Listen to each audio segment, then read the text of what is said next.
और इस वक्त सबसे बड़ा फोकस जो है सारे रेस्क्यू ऑपरेशन में जुटे लोगों का वो है ज़्यादा से ज़्यादा जिंदगियां बचाना, खास तौर पर जो लोग अभी भी फंसे हुए हैं एक टनल के अंदर, उन्हें कैसे बाहर निकाला जाए।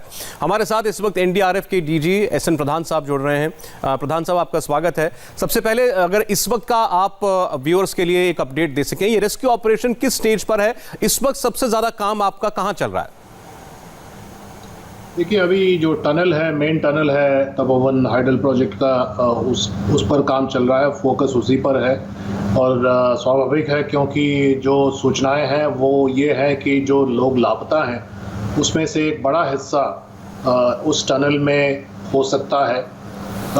ये कहना मुश्किल है कि उनकी स्थिति क्या है, लेकिन वहाँ तक पहुँचना बहुत ज़रूरी है। और इसलिए यही फोकस अभी पूरे जितने भी समन्वित टीम्स हैं, आईटीबीपी का हो, एनडीआरएफ का हो, एसडीआरएफ का हो, आर्मी का हो, सभी लोग इसी काम में लगे हुए हैं। और फिलहाल जो 180 मीटर का जो उसका टी पॉइंट है, वहाँ तक पहुँचना है, उसमें से मुझे बताया गया अभी हाल में मेरे वहाँ से बात हुई, हमारे जो डिप्टी कमांडेंट हैं एनडीआरएफ के, जो वहाँ स्थल से बात कर रहे थे, तो उन्होंने कहा कि 180 मीटर में लगभग 150 मीटर या 140 मीटर तक क्लियरेंस हो चुका है और 40-50 मीटर अभी बाकी है।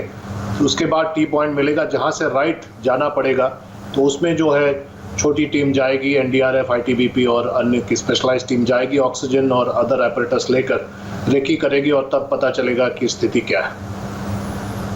सर, जिस टनल का आप जिक्र कर रहे हैं, कोई संख्या है हमारे पास कि इसके अंदर कितने लोग हो सकते हैं?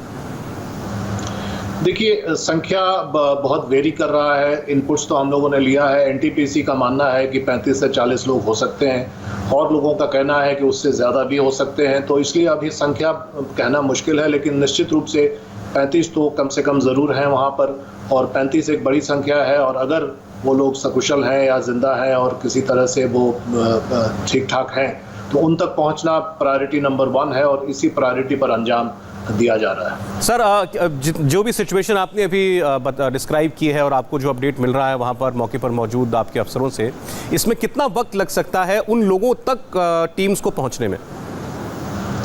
देखिए, पहले जो आकलन करीब 2-2.5 घंटे मेरे ऑफिसर ने दिया था, वो 4 बजे का समय था, लेकिन अब मुझे नहीं लगता कि वो हो पाएगा, क्योंकि जो इनिशियल आकलन था वो थोड़ा सा शॉर्ट डिस्टेंस का था। लेकिन अब जो है पता चल रहा है कि अभी भी 30-40 मीटर बाकी हैं, तो उसमें शाम हो सकता है, देर शाम हो जाए। और उसके बाद टी जंक्शन के पॉइंट पर पहुंचने के बाद जंक्शन से राइट जाना है, और राइट जाने में उसकी लंबाई थोड़ी उसको आकलन करना पड़ेगा, और उस लंबाई में किस पॉइंट पर लोग इकट्ठे हैं या अलग अलग हिस्सों में है, ये भी देखने की ज़रूरत होगी। इसलिए रेकी टीम पहले जाएगी, सावधानी के साथ जाएगी, ऑक्सीजन लेकर जाएगी, और उसके बाद फिर हम लोग तय कर पाएंगे कि आगे की कार्रवाई क्या करनी है। आपसे बात करते हुए प्रधान साहब, उस टनल के मुहाने की तस्वीर हम दिखा रहे हैं। इसमें ज़मीन पर बड़ा स्लज, कीचड़, मलबा इत्यादि सब पड़ा हुआ दिखाई दे रहा है। आगे जहां पर आप लोग, आपकी टीम्स को पहुंचना है, वहां पर ये जो कीचड़ या मलबा है, ये क्या पूरा ऊपर सीलिंग तक है? पूरी दीवार है इसकी? बिल्कुल बिल्कुल। वो जो लगभग 5 मीटर डाया का टनल है, और 5 मीटर में कहीं कहीं पर 4.5 मीटर तक भी मिट्टी थी, कहीं कहीं पर 2 मीटर, कहीं पर 2.5 मीटर, 3 मीटर तक भी थी। तो कहने का मतलब है कि बिना उसके नेगोशिएशन के उसको हटाए हुए आगे बढ़ना नामुमकिन था। तो इसलिए उसको हटाया गया। स्लश पानी के साथ भी मिला हुआ था, स्लज था, वो उसको हटाना पड़ा, और हटाने के क्रम में भी काफ़ी मुश्किलें आईं। और मैं कहूँगा कि काबिल तारीफ जो इंजीनियरिंग टीम आर्मी की है, जो आईटीबीपी और एनडीआरएफ और एसडीआरएफ के जवान सब से कंधा मिलाकर काम कर रहे हैं। काफ़ी मुश्किलात उनको पेश आई हैं, लेकिन फिर भी वो लगे हुए हैं और अथक और बेरोक टोक लगे हुए हैं। और आगे भी इसी काम को आगे बढ़ाना है, क्योंकि हम लोगों को मुहाने तक पहुंचना है, और वहां से जो राइट जाने के बाद ये पता चलेगा कि कोई लोग वहां पर हैं कि नहीं, और हैं तो किस स्थिति में है। तो ये जैसा कि मैंने कहा, हमारे लिए बहुत बड़ी प्राथमिकता है, और समय हमारे लिए बहुत मैटर करता है। Time is of essence. हम लोगों को आगे बढ़कर इस पर काम को अंजाम देने की बहुत ज़रूरत है। बहुत चुनौतीपूर्ण काम है, बिल्कुल ठीक कह रहे हैं प्रधान जी। इसके अलावा, इस टनल के अलावा क्या कोई और ऐसा इलाका है जहां पर सर्वाइवर्स हो सकते हैं, या अगर किसी के भी जिंदा होने की उम्मीद है तो वो इस टनल में ही है? नहीं, ऐसा नहीं है। जो उत्तराखंड एडमिनिस्ट्रेशन ने जो पहले जो रिपोर्ट जारी की थी अपने स्टेट इमरजेंसी ऑपरेशन सेंटर से, वो 153 मिसिंग का था, जिसमें टनल के लोग भी शामिल माने जा रहे थे। और अब जो है नंबर थोड़ा रिवाइज हो रहा है, वो 153 से आगे भी बढ़ सकता है, ऐसी बात कही गई है। तो इसलिए ये कहना कि सभी लोग टनल में है मिसिंग, तो ऐसा भी नहीं है। एक मेजर चंक टनल में है और बाकी लोग कहाँ हैं, किस तरह से हैं, लापता कैसे हैं, बह गए हैं, इस पर आगे देखा जाएगा। लेकिन अभी ये फोकस इसलिए है क्योंकि हो सकता है ये लोग जिंदा हैं और उनको रेस्क्यू करना बहुत बड़ी प्राथमिकता है। एक अपडेट हमें अभी मिल रहा है सर, आपके पास हो सकता है ये पहले आया हो। अभी हमें जो खबर आ रही है वो ये कि अब कैमरास के साथ और स्निफर डॉग्स के साथ आगे बढ़ा जा रहा है और 100 मीटर के आगे बढ़ना वहां टीम्स के लिए बड़ा मुश्किल हो रहा था स्लज की वजह से, और अब मशीनों का इस्तेमाल किया जा रहा है उसी मलबे को, कीचड़ को हटाने के लिए। तो ये अगर आप इस चुनौती को हमारे लिए एक बार एक्सप्लेन कर पाएं, वहां आगे बढ़ने में दिक्कत क्या है?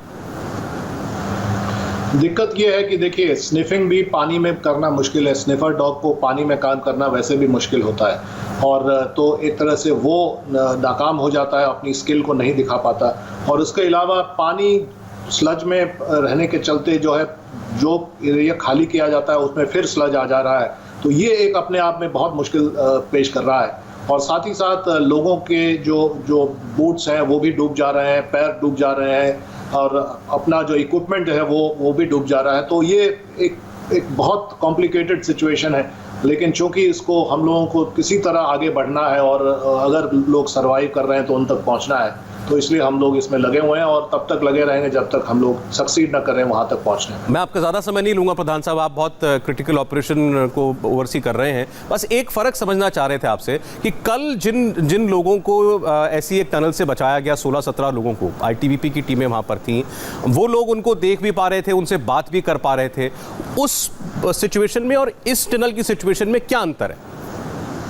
काफ़ी ज़्यादा अंतर है, काफ़ी बड़ा फ़र्क है। वो एक्सटर्नल टनल था जो छोटा भी था, और सरफेस के पास, डोर के पास जो लोग थे उनको बचाया जा सका है।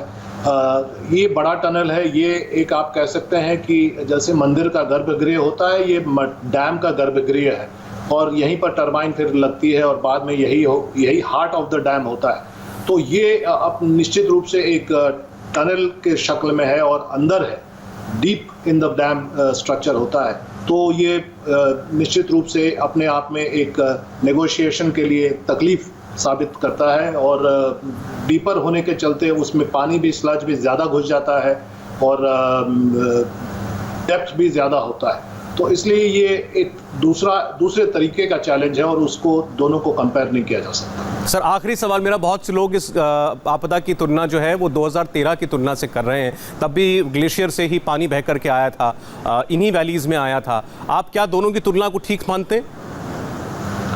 नहीं, क्लाइमेटोलॉजिकली अलग अलग फिनोमिनन थे। वो एक क्लाउड बर्स्ट था सिचुएशन, और ये एक ग्लेशियल बर्स्ट है।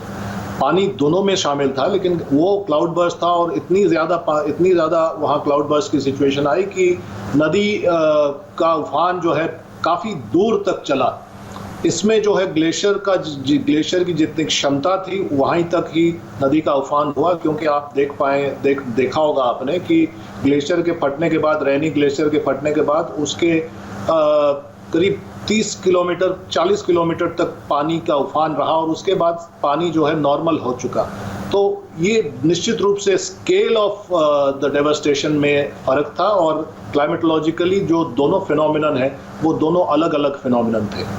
प्रधान साहब, बहुत बहुत धन्यवाद हमसे बात करने के लिए, और शुभकामनाएं आपको और आपकी टीम को। उम्मीद करते हैं कि जितनी जानें हो सके मुमकिन बचाएंगे आप लोग। बहुत बहुत धन्यवाद। SN प्रधान आपने सुना, वो बता रहे थे कि टनल